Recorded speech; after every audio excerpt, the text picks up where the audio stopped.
करो पापा मुझे भी ना।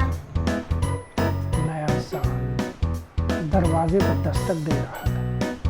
घर में हर कोई अपना अपना न्यू ईयर रेजोल्यूशन बना रहा था। मम्मी का कार सीखने का, पापा का वेट और कम करने का, दक्षित का 10वीं के साथ साथ अपने कैरियर पर ध्यान देने का, डॉक्टर बनने का, और अक्षत का कभी रोनाल्डो, कभी विराट कोहली, कभी मैसी, तो कभी हीरो बनने का। हर आधे घंटे में उसकी विश चेंज हो रही थी। एक्चुअली उसने सुन लिया था कि न्यू ईयर में हर कोई विश करता है, तो उसके दिमाग में जाने क्यों ये एक फितूर सा सवार हो गया कि अच्छा, अगर मैंने ये सोचा कि मुझे ये बनना है तो मैं बन जाऊंगा। तो इसीलिए वो हर बार कोई ना कोई एक नई विश सोच लेता। बस फिर क्या था, सभी ने 2025 के लिए अपनी अपनी विश एक वाइट बोर्ड के ऊपर लिख दी। अब मम्मी ने लिख दिया कि वो इस बार कार चलाना सीखेगी। दक्षित ने लिख दिया कि वो डॉक्टर बन के दिखाएगा।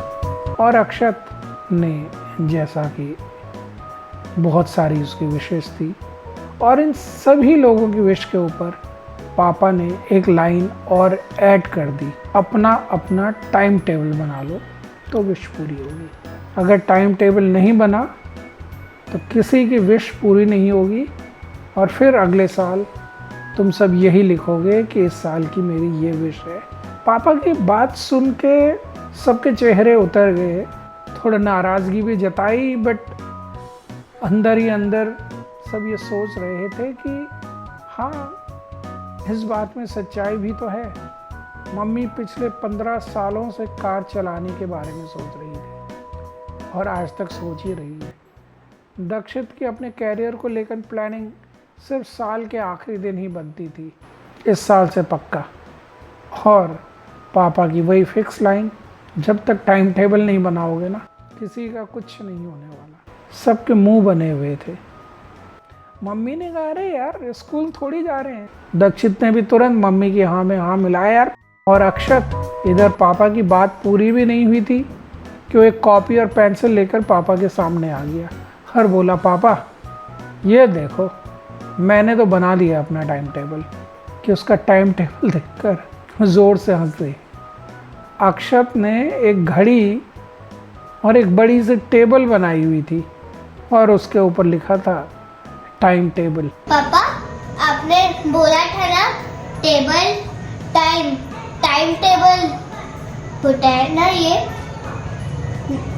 नहीं टाइम टेबल। उसके भोलेपन पे सब हंस रहे थे और उसकी समझ में नहीं आ रहा था कि माजरा क्या है। टाइम टेबल बनने से पहले डाइनिंग टेबल पर एक वाद विवाद शुरू हो गया। बहरहाल अक्षत घर में सबसे छोटा था, तो पापा की उसी पर चली। बाकियों के कंपैरिजन में वही इसके लिए सबसे ज़्यादा उत्साहित भी था। इसीलिए जब सब ने पापा की टाइम टेबल वाली बात पर हाथ खड़े कर दिए, वो फिर से एक नया टाइम टेबल बना के लेके आ गया। उसे तो मानो एक खेल हो रखा था ये। अक्षत का टाइम टेबल देखकर हर किसी के होश उड़ गए। होश उड़ना वाजिब था, क्योंकि उसने साल के 365 दिन के हिसाब से 365 विशेस लिखती थी। टाइम टेबल से अपने सपनों को सच कैसे करेंगे, ये हम बहुत जल्द सुनेंगे इसी सीरीज के तहत। कहानियों की नई सीरीज। पापा एक कहानी सुनाओ ना प्लीज। By 2024 I miss